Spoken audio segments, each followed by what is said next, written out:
Atos capítulo 7 é a nossa reflexão nesta manhã, tá bom, queridos irmãos? Atos capítulo 7. Vamos lembrar o que está acontecendo no livro de Atos? O livro de Atos começa com o crescimento da igreja, Pedro pregando, derramamento do Espírito Santo. Nós vamos ver a igreja avançando, eles se reunindo no pátio do templo, acontece uma controvérsia, Pedro e João são presos, são libertos milagrosamente. Aí agora acontece uma nova confusão na igreja, no capítulo 6, ali com Ananias e Safira, e os cristãos começam a ser perseguidos. No capítulo 7, estabelecimento dos diáconos, e vimos a prisão de Estevão. Hoje nós vamos ver o discurso de Estevão no Sinédrio. Mas a nossa reflexão hoje, nesta manhã, é sobre um cristão preparado. Essa é a nossa reflexão nesta manhã. E eu gostaria de te fazer essa pergunta nesta manhã. Você está preparado? Você realmente é um cristão preparado? A leitura é um pouco extensiva. Eu pensei em não fazê-la, mas Deus me incomodou porque é um dos discursos mais belos dentro do livro de Atos. Acho que depois desse vai ser Atos 17, que é o discurso de Paulo lá em Atenas. Então, vamos ler esse discurso, irmãos. Eu creio que só a leitura já vai nos edificar. E depois nós vamos tirar alguns princípios para sermos cristãos que realmente estejam preparados para toda boa obra do Senhor, nosso Deus. Então o sumo sacerdote perguntou a Estevão: são verdadeiras essas acusações? A isso ele respondeu: irmãos e pais, ouçam-me. O Deus glorioso apareceu a Abraão, nosso pai, estando ele ainda na Mesopotâmia, antes de morar em Harã, e lhe disse: saia da sua terra e do meio dos seus parentes e vá para a terra que eu lhe mostrarei. Então ele saiu da terra dos caldeus, se estabeleceu em Harã. Depois da morte de seu pai, Deus o trouxe a esta terra onde vocês agora vivem. Deus não lhe deu nenhuma herança aqui, nem mesmo o espaço de um pé, mas lhe prometeu que ele e depois dele seus descendentes possuiriam a terra, embora naquele tempo Abraão não tivesse filhos. Deus lhe falou desta forma: seus descendentes serão peregrinos numa terra estrangeira e serão escravizados e maltratados por 400 anos. Mas eu castigarei a nação a quem servirão como os escravos, e depois sairão dali e me adorarão neste local. E deu a Abraão a aliança da circuncisão. Por isso Abraão gerou Isaque e o circuncidou 8 dias depois do nascimento. Mais tarde, Isaque gerou Jacó, e os 12 patriarcas. Os patriarcas, tendo inveja de José, venderam-no como escravo para o Egito, mas Deus estava com ele e o libertou de todas as suas tribulações, dando a José favor e sabedoria diante do faraó, rei do Egito. Este o tornou governador do Egito e de todo o seu palácio. Depois houve fome em todo o Egito e em todo Canaã, trazendo grande sofrimento, e os nossos antepassados não encontravam alimento. Ouvindo que havia trigo no Egito, Jacó enviou nossos antepassados em sua primeira viagem. Na segunda viagem deles, José fez-se reconhecer por seus irmãos, e o faraó pôde conhecer a família de José. Depois disso, José mandou buscar seu pai Jacó e toda a família. Eram 75 pessoas. Então Jacó desceu ao Egito, onde faleceram ele e os seus antepassados. Esses corpos foram levados de volta a Siquém e colocados no túmulo de Abraão. Havia comprado ali dos filhos de Amor por certa quantia. Ao se aproximar o tempo em que Deus cumpriria sua promessa a Abraão, aumentou muito o número do nosso povo no Egito. Então, outro rei, que nada sabia a respeito de José, passou a governar o Egito. Ele agiu traiçoeiramente para com o nosso povo e oprimiu os nossos antepassados, obrigando-os a abandonar os seus recém-nascidos, para que não sobrevivessem. Naquele tempo nasceu Moisés, que era um menino extraordinário. Por 3 meses ele foi criado na casa de seu pai. Quando foi abandonado, a filha do faraó o tomou e o criou como seu próprio filho. Moisés foi educado em toda a sabedoria dos egípcios e veio a ser poderoso em palavras e obras. Ao completar 40 anos, Moisés decidiu visitar seus irmãos israelitas.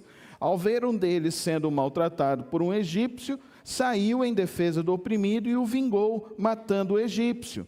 Ele pensava que seus irmãos compreenderiam que Deus o estava usando para salvá-los, mas eles não compreenderam. No dia seguinte, Moisés dirigiu-se aos 2 israelitas que estavam brigando e tentou reconciliar-os, dizendo: homens, vocês são irmãos, por que ferem um ao outro? Mas o homem que maltratava o outro empurrou Moisés e disse: quem o nomeou líder e juiz sobre nós?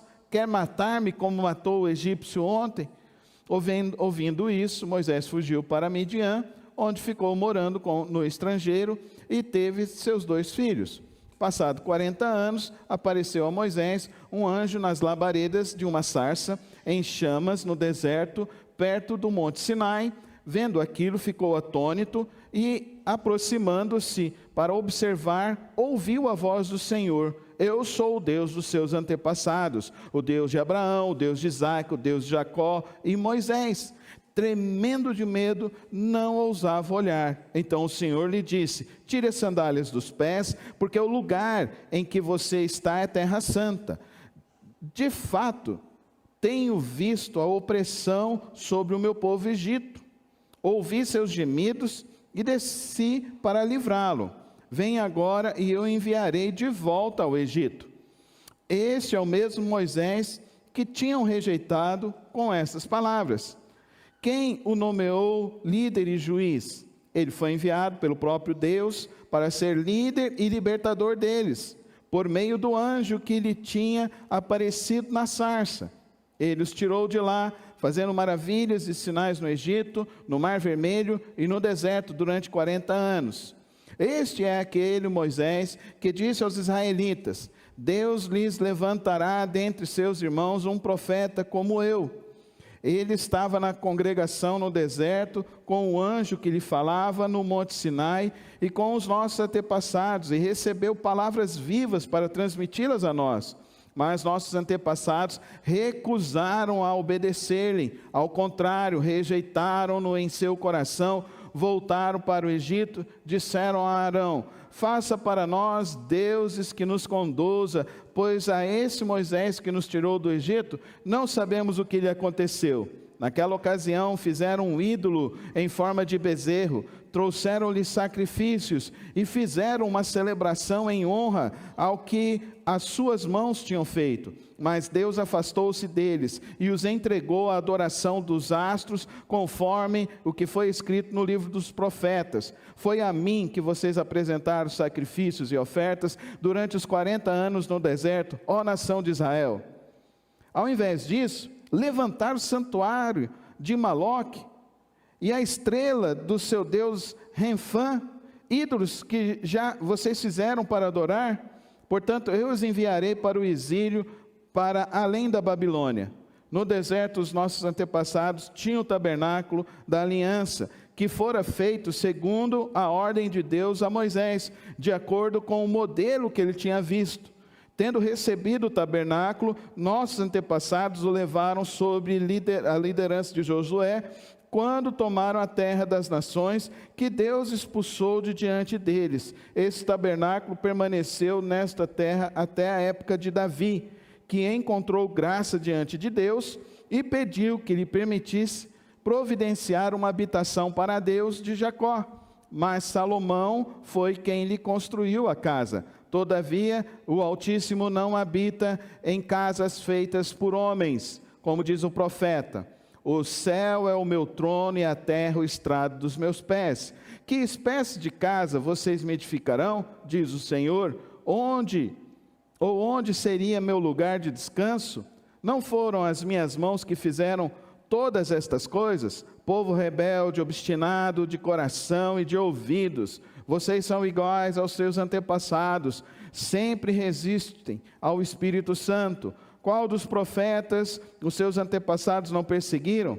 Eles mataram aqueles que prediziam a vinda do justo, de quem agora vocês se tornaram traidores e assassinos. Vocês que receberam a lei por intermédio de anjos, não lhe obedeceram.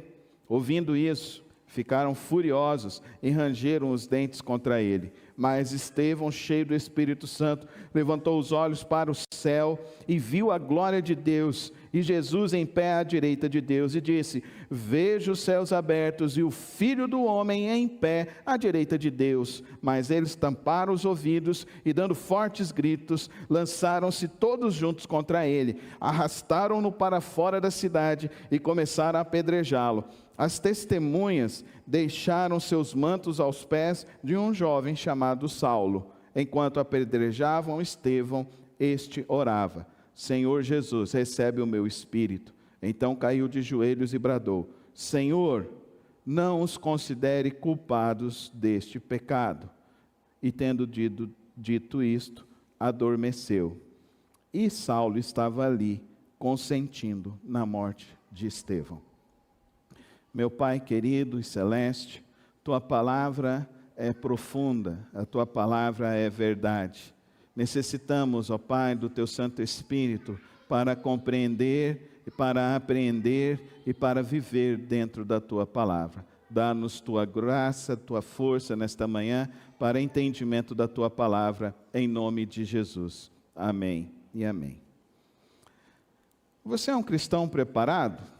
Interessante, porque Estevão sofre uma acusação, uma falsa acusação. E além de sofrer uma falsa acusação, os líderes do Sinédrio haviam pago os acusadores. Então ele está sofrendo um perjúrio, está sofrendo com falsa acusação. Mas o que Estevão, na sua defesa, vai apresentar? Ele não vai apresentar desculpas para ele próprio. Ele vai apresentar um conhecimento profundo da história de Israel e da palavra do nosso Deus.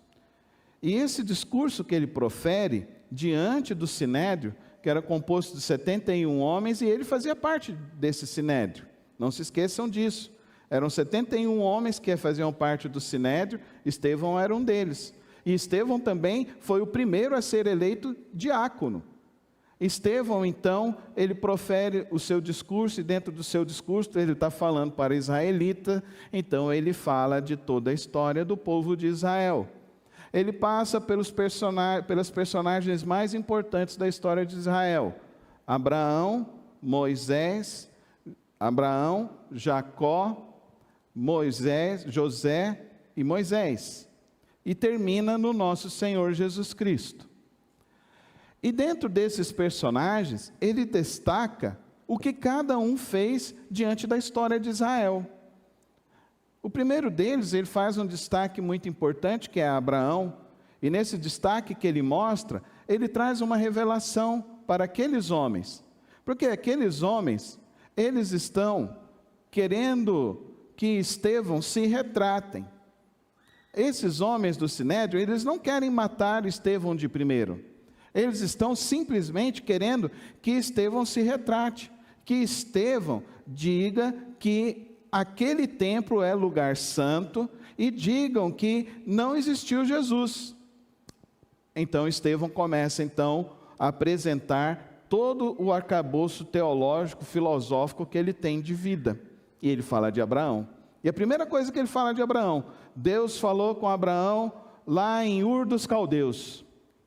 Deus não fala só em um local, Deus fala no local que lhe apraz, basta ele desejar encontrar alguém, e ele vai falar com essa pessoa. E assim foi com Abraão. Ele não falou com Abraão em Israel, ele falou com Abraão em Ur dos Caldeus, ele falou com Abraão lá no Iraque. Abraão é lá daquela região do Iraque.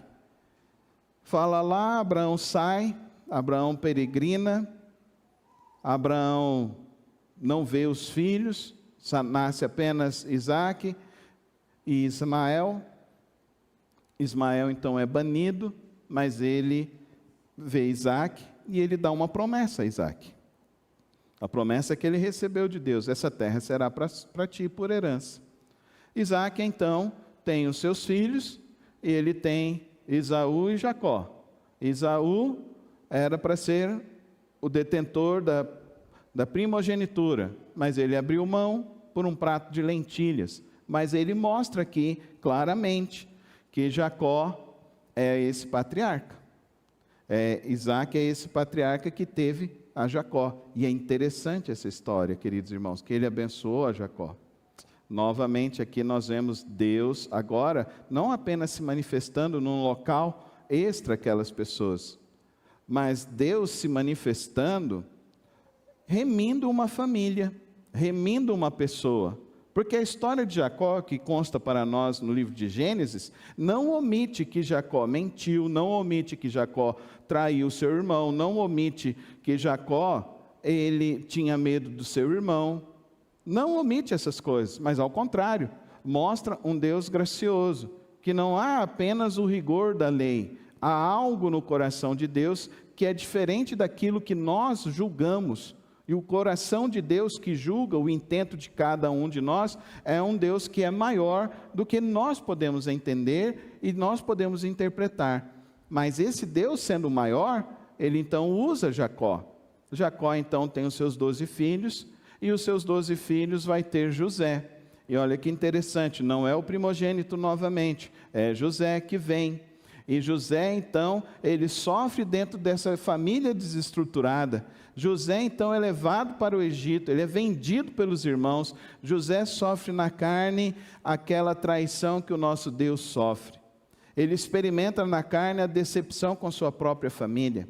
Ele recebe na carne não só a traição da sua própria família, mas ele depois vai ser traído para o Potifar, vai ser traído também dentro da prisão, mas Deus restaura José, e José então é colocado como aquele que é o restaurador de toda a história de Deus no Antigo Testamento. E José então ele é colocado como governador do maior império da época, que é o Egito.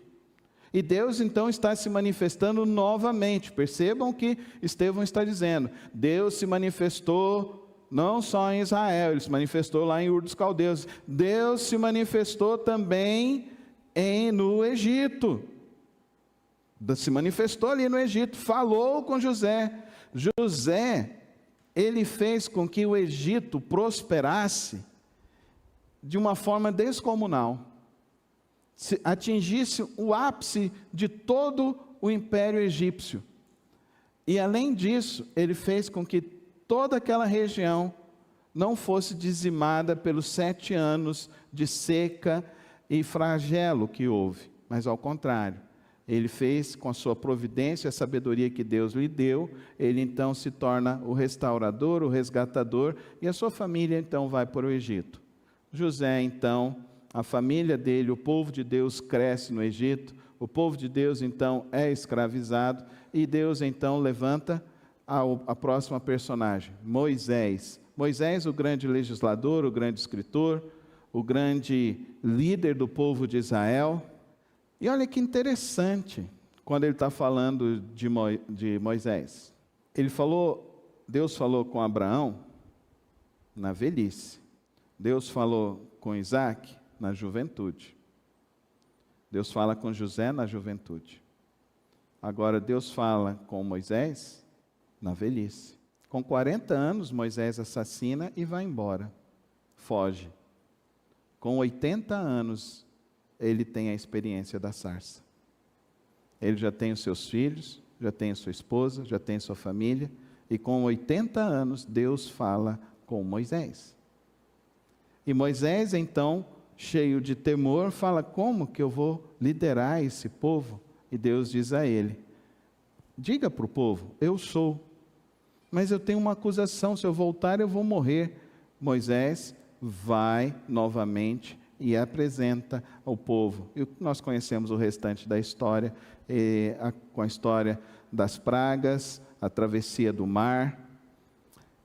O povo vê todos esses milagres, mas o povo se volta contra Deus. Moisés no Monte Sião, ficando 40 dias de jejum e oração, para trazer a lei do Senhor o povo se volta contra Deus e se afasta de Deus. Moisés representa para nós, queridos irmãos, como povo de Deus, representa a fidelidade. A nossa fidelidade não pode ser meramente circunstancial. A nossa fidelidade a Deus, ela precisa ser profunda, verdadeira, e ela precisa ter uma disposição em cumprir para a nossa fidelidade para com Deus. Nós precisamos ter essa disposição. É isso que nós estamos vendo aqui com Moisés. E olha que interessante, é Estevão falando na sua defesa. Por enquanto, Estevão não traz nenhum dos argumentos que ele poderia ter trazido. Eu fiquei sabendo que fulano foi e pagou para me acusar, e vocês agora estão fazendo esse teatro aqui. Mas Estevão não para aí. Estevão, ao falar de Moisés, ele fala depois de Davi, ele fala depois dos reis, dos profetas, e fala o que o povo de Israel fez com os reis e com os profetas. Eles se afastaram de Deus. E por último, então, Estevão traz no seu último discurso, e é interessante, queridos irmãos, que são 4 versos que ele traz, e eu quero ler esses 4 versos novamente. Versos 51, 52, 53 e 54. Povo rebelde, obstinado de coração e de ouvidos, vocês são iguais aos seus antepassados, sempre resistem ao Espírito Santo. Eixa, já viu aquela expressão? Não coloca fogo no fogueiro para não aumentar o fogo? Ele colocou mais lenha na fogueira, colocou mais lenha. Os homens já estavam bravos com ele, não podiam prender, ele fazia parte do Sinédrio, diferente de quando eles prenderam Pedro. Agora é Estevão, agora eles vão prender. Ele fala isso, ele continua: qual dos profetas os seus antepassados não perseguiram? Mais uma lenha. Vocês estão perseguindo. Ele está falando para esse povo: vocês estão com o coração obstinado ou dura cerviz, vocês estão praticando a mesma coisa que seus antepassados praticaram.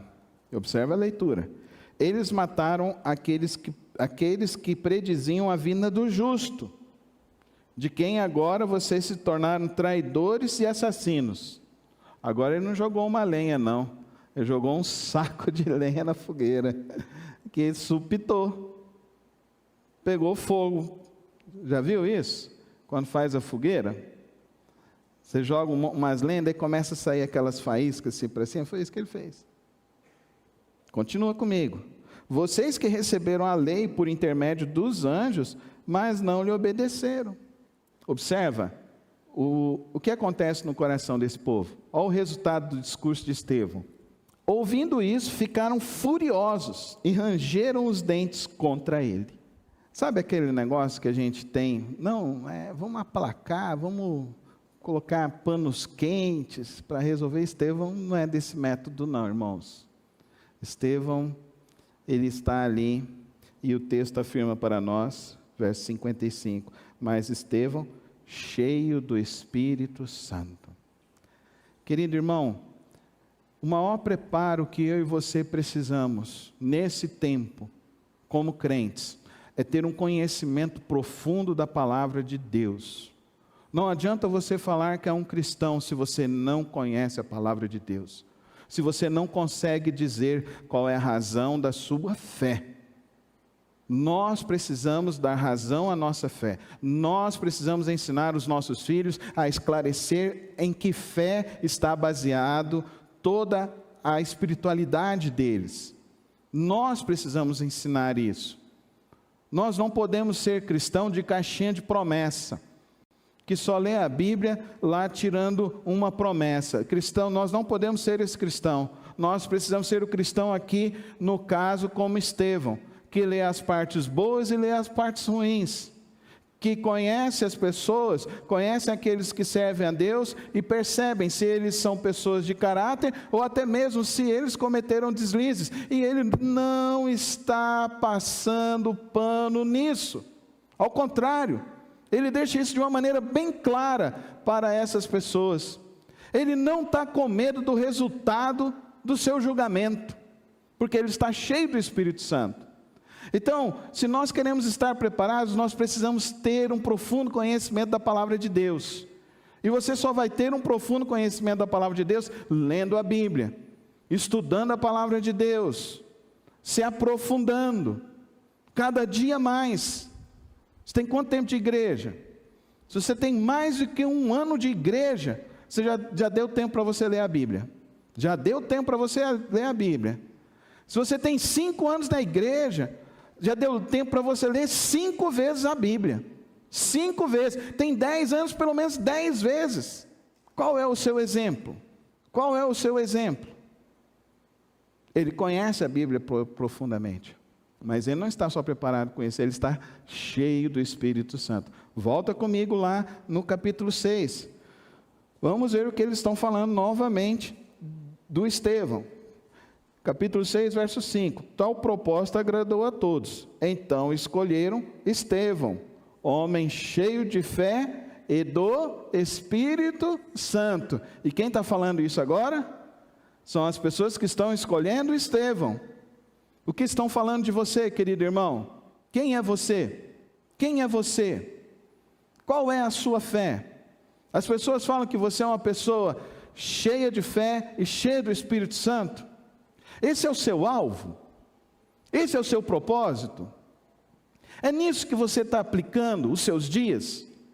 É nisso que você aproveita o seu tempo? Ser forjado pelo Espírito Santo, para ser um cristão genuíno, para dar um testemunho eficaz, para dar um testemunho poderoso, para fazer com que o reino de Deus seja reconhecido sobre a face da terra. Oh, queridos irmãos, nós não estamos no tempo de estar brincando de ser crente. Não podemos. Não podemos.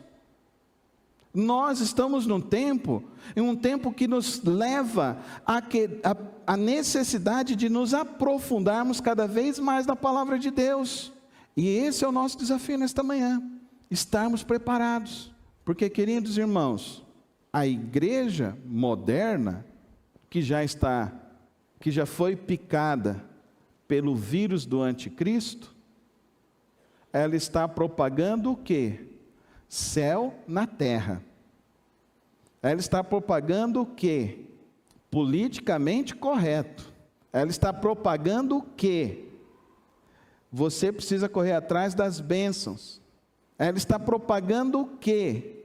Que você não está adorando um Deus todo-poderoso e que você precisa ir diante dele e se humilhar diante dele e louvar a ele, reconhecendo que ele é o todo-poderoso. Olha que coisa. Qual é o Deus que se propaga hoje? Sabe aquela música Ousado Deus? Estava refletindo nela. O que fala? Lá está falando o quê? Lá está exaltando um Deus grande? Não, é um Deus que está correndo atrás da gente, que está vindo atrás da gente. Não é assim? Que Ele faz tudo para vir atrás da gente. Esse Deus não é o Deus das Escrituras. O Deus das Escrituras é um Deus que se revela. Que o filho pródigo, quando estava no meio do pecado, do lamaçal do pecado, ele olhou e falou: eu preciso voltar para a casa do Pai. Eu preciso voltar para a casa do Pai. A gente está vivendo uma igreja que já foi picada com o vírus do anticristo. Uma igreja que está distante da palavra, que está enebriando as mentes para o entretenimento, que está fazendo com que as pessoas queiram viver, não para Deus, mas queiram que Deus viva para elas. Por isso estão decretando e querendo mandar em Deus, ao invés de se humilhar debaixo da onipotente mão do Senhor e reconhecer que há um único Deus sobre a face da terra, um único Senhor ao qual devemos orar e adorá-lo. Se você quer ser cheio do Espírito Santo, adore somente a Deus.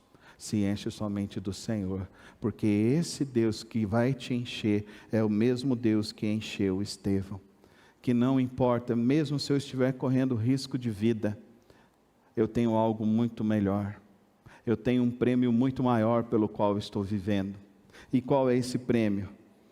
Então, ele disse, mas Estevão, cheio do Espírito Santo, levantou os olhos para os céus, e o que ele viu? O que ele viu, irmão? Viu primeiro a glória de Deus, Jesus em pé à direita de Deus. Dá um glória a Deus. É do céu que vem a força para mim e para você viver. Não tira os teus olhos do céu e de Deus.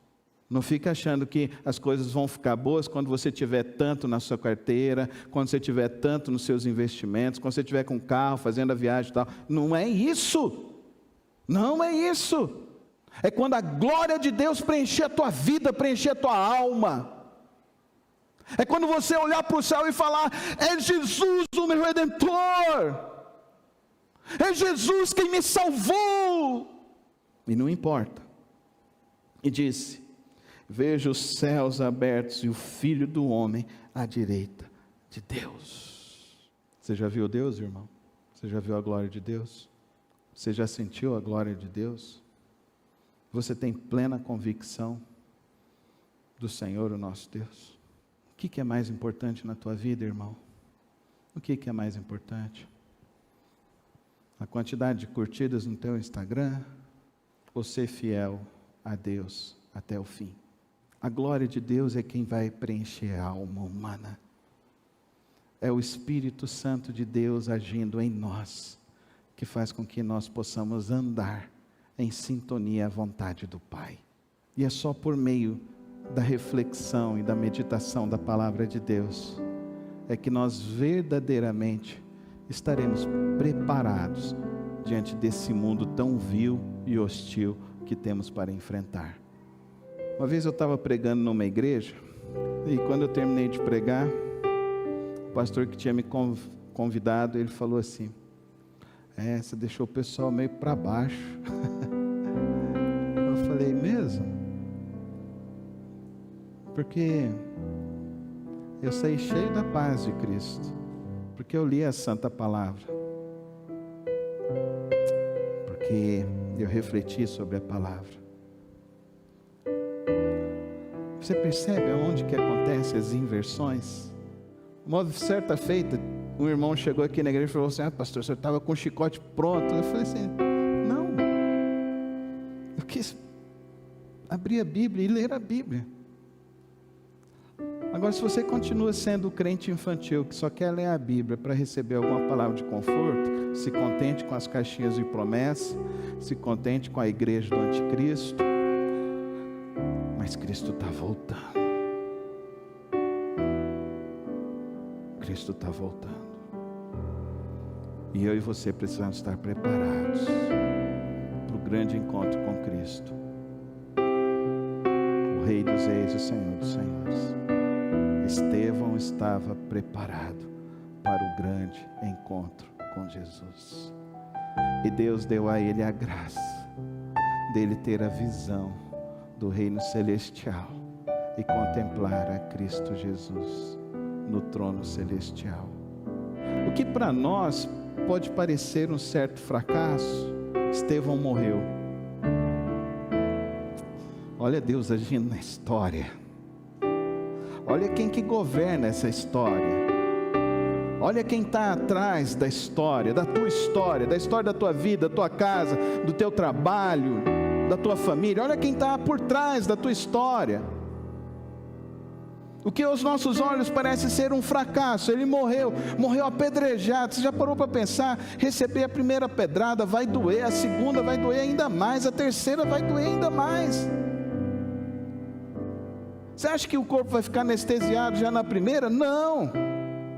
Mas ali está um homem preparado, cheio do Espírito Santo, conhecedor da palavra de Deus, que contempla as maravilhas do Senhor.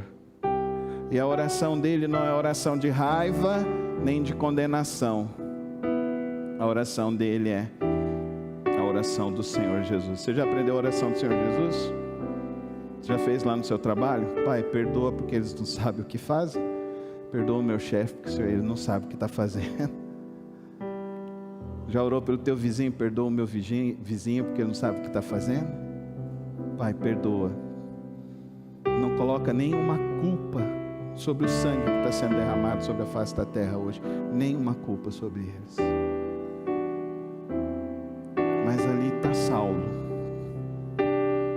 E aqui começa uma nova história na igreja. E aos olhos das pessoas ao redor, um fracasso, Deus vai transformar em conversão, libertação. Deus vai transformar e vai estar escolhendo o homem que vai escrever o restante do Novo Testamento, 13 livros. Um homem que vai ter experiências grandes e tremendas com nosso Deus. Eu e você fazemos parte dessa história de Deus. Por isso que para nós cristãos não existe fracasso. Não existe fracasso. Como diz o profeta Jeremias 24, Deus, a promessa dele é verdadeira. Sou eu quem sei os planos que eu tenho para você. E os planos que eu tenho para você são planos bons. São planos de fazê-lo prosperar. São planos que você não vai compreender, mas são planos que eu tenho para você, para a sua vida, para a sua família. Então não há outro caminho que não seja aos pés da cruz de Cristo, aos pés do Senhor, o nosso Deus. Que homem fantástico foi Estevão. Que testemunho impressionante esse homem deixa para mim e para você. Que nessa manhã Deus nos leve a conhecer mais a palavra, a buscarmos ser cheios mais do Espírito Santo, aprendermos a orar, a darmos um bom testemunho de fé para os de dentro, para os de fora, e que a nossa fé não vacile em nenhum momento, mas que a gente fique firme até o fim. Até o fim. Fala comigo. Até o fim. Fala com fé agora. Até o fim. Você está preparado? Fique em pé comigo na presença do Senhor. Santo Deus, eterno Pai, quantos estão aqui hoje, ó Deus, e às vezes não conseguem compreender ainda motivos de sofrimento, de situações que atravessaram suas vidas, mas que nesta manhã a Tua palavra traga o alento, traga o desafio, traga a Tua graça. Quantos ainda, Deus, estão adormecidos, que hoje o Senhor possa despertar o Teu povo a Te buscar mais e mais. Quantos ainda, ó Deus, entraram com a fé diminuta, diante de algumas vales e dificuldades que atravessou, que hoje, ó Deus, seja a noite da restauração, que hoje seja o momento do avivamento, do reacender a chama, do momento do Senhor derramar sobre nós este tão Santo Espírito que estava na vida de Estevão, e que nós, ó Deus, possamos deixar esse legado de fé, primeiro para os nossos filhos, para as pessoas que estão ao nosso redor, e todos possam dizer que verdadeiramente nós somos homens e mulheres do Senhor Jesus Cristo. Dá-nos cada dia mais a Tua graça, e que o amor de Deus Pai, a graça do Filho, o nosso Senhor Jesus Cristo, as consolações poderosas do Espírito Santo de Deus estejam sobre sua vida, sobre a sua família, todo o povo de Deus espalhado sobre a face da terra. Que o Senhor te abençoe e te guarde, que o Senhor guarde a tua entrada e a tua saída, que o Senhor renove todos os dias a tua caminhada, e que você tenha sempre a alegria do Santo Espírito de testemunhar da vida eterna, da vida que o Senhor tem te dado todos os dias. Pai, eu te louvo, eu te exalto, eu declaro que Tu és o Rei dos Reis, o Senhor dos Senhores, e porque nós amamos o teu Filho Jesus Cristo e proclamamos: Maranata, ora vem Senhor Jesus. Fala comigo, igreja: Maranata, ora vem Senhor Jesus. Com mais fé, igreja: Maranata, ora vem Senhor Jesus. Amém.